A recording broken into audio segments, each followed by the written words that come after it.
live. Mason, great to see you. I know you're back in your hometown of Warsaw, Indiana, and it's probably great to be back with your family, isn't it? It is. It's good to be home and have a little bit of home cooking for the pandemic.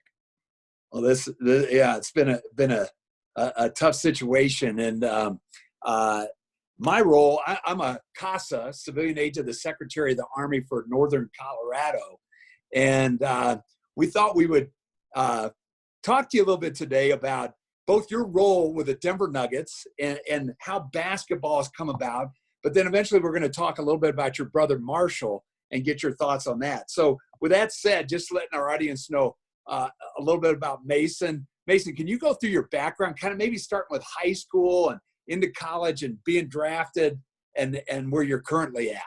For sure. So I went to an all-boys boarding school in Asheville, North Carolina. Played there for 3 years, and then I went to Duke University, played there for 4 years. And then since I've been in the NBA, I've never stayed anywhere longer than 2 years until I got to Denver. So I did 2 years in Brooklyn, 2 years in Portland, and now I'm in my third year in Denver. So basketball's taken me a lot of really cool places, not just season to season, but also in the off season. And it's just been the family game. Both my brothers played, my parents played, and it's something that we've always had a passion for. Yeah. You mentioned passion, and that was my next, talk a little bit in your earlier years about your passion with basketball versus, did you play other sports, or was basketball kind of your thing? So I tried everything, swimming, track and field, baseball, soccer. I even got knocked out in football a couple times. So I tried it all, but basketball was always the constant, and it was always the first love. So it's easy growing up in Indiana to feel how important basketball is, and I really gravitated toward that. And I'm a big believer in sports and what it can provide outside of just the athleticism and things you do, but talk a little bit about basketball and what it provides in relation to character and teamwork, different things that maybe you've gotten out of it that indirectly you've used in life. For sure. Well, I've tried not to look back and do a retrospective of my career, but if you look at different points and you're fortunate enough to get to the highest level, you've been the best player on your team at times. You've been a role player. You've come off the bench. You've started. You've had differences with coaches and leadership, and you've been the captain. You've been the young guy. So to me, like, all those experiences have led to an understanding of, like you said, teamwork, how you can fit into a situation, what you bring to the table, how you can be supportive. And sometimes, when you're in a situation where they just don't need you, how can you still find a way to make yourself valuable? So those are all lessons that have been learned throughout my career. I remember my first formal team was, the elementary school team. I was in third grade, so I wasn't able to be on the team, but they let me be a manager. So that was my introduction. That's great. And I just think every season presents new challenges, not just in basketball, but in all team sports. And, even here 7 years into the NBA, there's something new now that I haven't experienced. So, it's something that is a life teacher for sure. And that's where my transition then goes to talking about, well, let's talk just briefly about your brother Miles and your sister Madeline. Just a quick snapshot on those guys before we get into Marshall. We really want to get to the star. Yeah. So me and Miles, we're only a year and a half apart in age. We did everything together, went to the same high school, same college. And then he played in the NBA for 6-7 years too. So he just finished his season in Australia. And then my little sister, she's a volleyball player, actually. She's the one that didn't play basketball, but she went and played at Notre Dame for a bit. And now great school, by the way. Great school. Yeah. So we're super proud of her, and she's working now in Chicago. Well, and I'm sure, like you, they had passions, and that's where we transition a little bit into Marshall and his story and his passion. But in doing a little background on him, you find out he had a little passion for the military way back. Was it before high school, or did it kind of start in high school? I think it started in high school. I didn't take it as serious at the time, but he talked to our parents a lot about going to West Point when he had scholarship offers from Virginia and Duke were the last two schools that he was considering. So, he had a really good senior year of basketball. He made the McDonald's All-American team. And I think me and my older brother being at Duke at the time made it too hard to turn down. But I didn't appreciate how serious he was in considering West Point until he ultimately made the commitment, leaving the NBA. Wow. And his story gets better and better, but even you played with him, correct, at Duke for 1 year? So he redshirted my junior year, and then we got to play together my senior year. That must have been quite an experience. A lot of fun with that, was it? It was great. Yeah. And so this begins to evolve, and he enlists he does ROTC at Duke. Can you talk a little bit about that? Did he discuss that with you before, or how did that come about? He did. It was just fun. I just remember the first time he showed up in his uniform to practice, and we just all kind of laughed, and we're like, oh, this won't last long. Just because, my older brother, he tried to do, when you're a Duke basketball player, academics are very important, and we do all our own work at Duke, but there's also an understanding of how much you can take on outside of basketball. So my older brother tried to do the engineering school, and to no fault of his own, he was on academic probation because he missed all the lab hours. He couldn't get, you have to have the professors work with you when you have a schedule like that. So we saw Marshall show up in his fatigues, and we were like, okay, this will be like 1 week and he'll be done. But he, he saw it through, and he kept honoring his commitment to that. And we were really proud of him. And, I think the bigger discussion as a family came when he finished on the Bucks playoff roster. And then he comes back to us and he says, hey, I don't want to play basketball anymore. So that was when it really reached its height from a family intervention standpoint. Let's delve into that a little bit more, because that's a fascinating story. Here your brother Marshall is, your minimum salaries in the NBA are $1 million+ now, and he's on the Bucks. They made it to the Eastern Conference Finals that would be 2019, and he wasn't on the 2019 team. He was on the 2020. What am I talking about? 20. Yeah, he was on the 2019 playoff. 28. It was 2018-19 season, but it's kind of whatever. They're playing in May, right? No, he was on the 17-18 Bucks team, and they were playing. They didn't make it to the Eastern Conference Finals. Okay. So he can edit that around a little bit. Yeah. He did his rookie year with the Knicks, and then his next year he bounced between the G League and the NBA, between the Clippers and the Bucks, and then he ultimately ended up on the Bucks playoff team. Okay, and so he's on the Bucks playoff team. But back up just a little bit.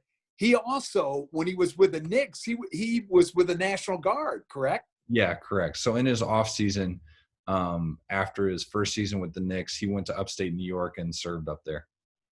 Unbelievable. I mean, he is such a story. And so it evolves. He decides to enlist. So let's talk about your family. First, your dad. What was your dad's thoughts at that time when you collectively kind of came together and talked about it, or it was one of those things where Marshall first broke the news, I believe, to our agent, because we all share an agent. And then it was one of those things like, hey, have you talked to Marshall? Have you talked to Marshall? What's he saying to you? I think just from the finance side of it, where, like you said, NBA players, they make a lot of money. We felt like he was coming into the best years of his career.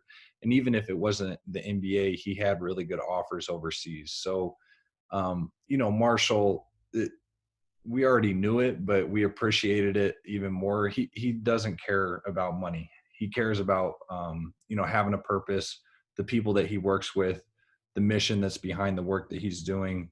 And he loved basketball. He was really good at it. And I just think it wasn't as fulfilling to him as the decision he ultimately made.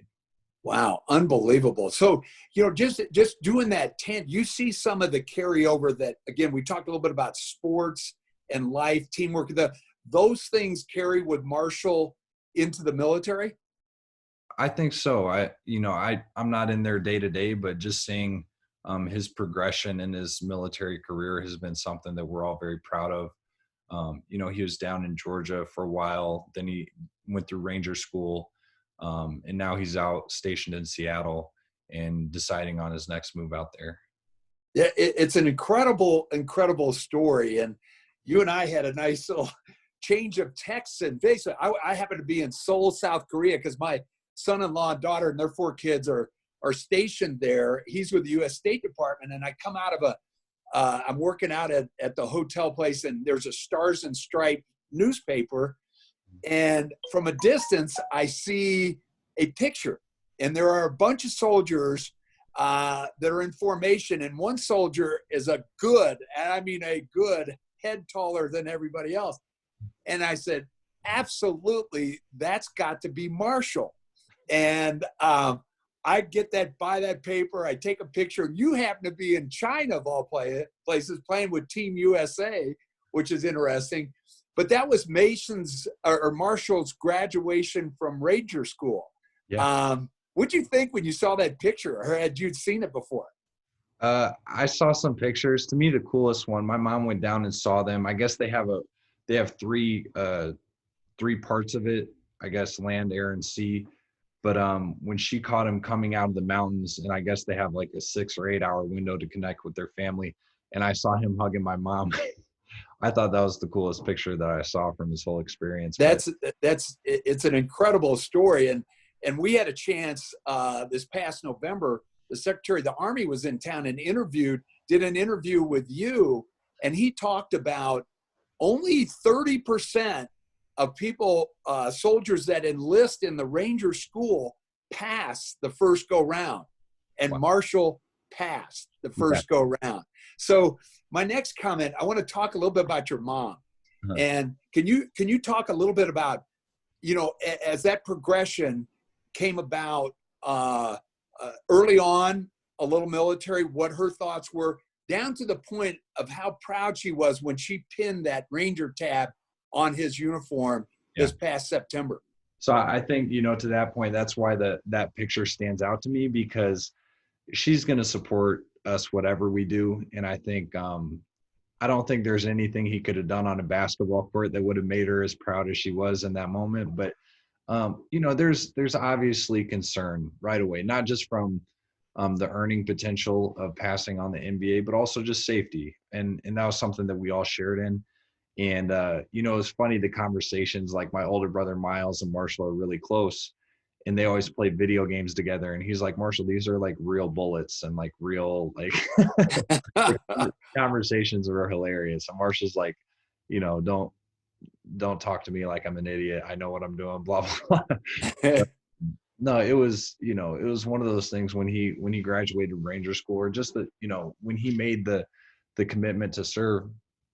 I told Marshall, I was like, I pushed back on him, to be honest. And a lot of the pushback was just to see how absolute he was in his decision to do that. So if you have, 5 people telling you like, look, we're worried, we don't think it's the best thing, and you ultimately do it, then that's what you're meant to do. So once he made his decision, there was no looking back, and we were all in supporting him. It's incredible. And your mom, she just must be a proud mom, huh?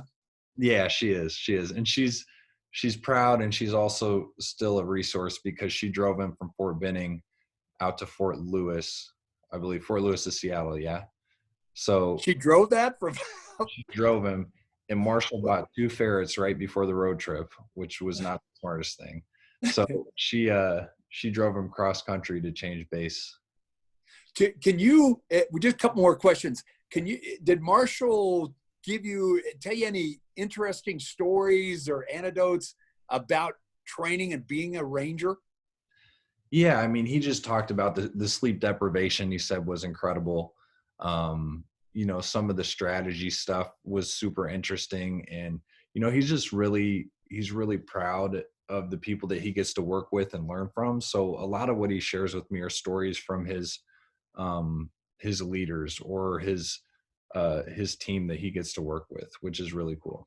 I noticed, again, doing a little background, that there's a general, the head of, I think, PACOM for the Army, or Pacific for the Army, that mentored him growing up. Do you know who that is? I don't know. Yeah. Okay. So we'll skip on that one. Two more questions. One, do you have a favorite inspirational quote or anecdote or something that you kind of sticks with you? Yeah, I would just say, really for the basketball career, it's actually from the Bible. It's just been trusting the Lord with all your heart and lead not on your own understanding. In all your ways, acknowledge him and he shall direct your path. I didn't see myself in Brooklyn. I didn't see myself in Portland or Denver. I always saw myself in the NBA, but you just never know what's going to happen. And it's been a fun ride. I hope it's going to continue, but trying to make what some people say, we make plans and he laughs. I'd say that's good. I love that. I totally agree with you. Trust God, believe in God. It's great stuff, man. Oh man. Lastly, love to get your thought, because you're on both sides. That you have a great brother. He's now an Army Ranger. He's chosen to serve, and want to get your thoughts. Like, if you were going to give some future soldiers, some soldiers that are thinking about enlisting or have just enlisted, a little, your personal thoughts about of what you know now, what would you tell future soldiers about joining the Army? I would just say that, we support, we appreciate, and, we commend your sacrifice, because ultimately that's what it is. I think a lot of these guys, if you can make it in the Army, there's a discipline within you. There's a worker's mindset inside of you that could be applied to a lot of different. No audio. I'm not sure what happened. Oh, there we go. Yeah, let's do that one. Do that one again, because I don't know if it taped on. It's showing recording on my end, No but problem. all of a sudden it just went mute for a little bit. So again, Mason, lastly, your thoughts on future soldiers that are thinking about choosing to serve our country or have just enlisted, knowing what you know through your brother. What piece of advice or what thoughts could you give them? I would just tell you that we want you to know that you have our support. Hopefully you have the support of your family. And if they don't come around to it at the beginning, they will in the end, because the sacrifice that you guys are making and the commitment, so that we can enjoy an incredible lifestyle is something that we're eternally grateful for. Awesome. Mason, thanks a ton. Rock on, and be safe. And when you get back to Denver, I got a gym with 6 courts. You can come shoot in there if you want. Thanks, Bill. I'll take you up on that. All right. Awesome, buddy. So you can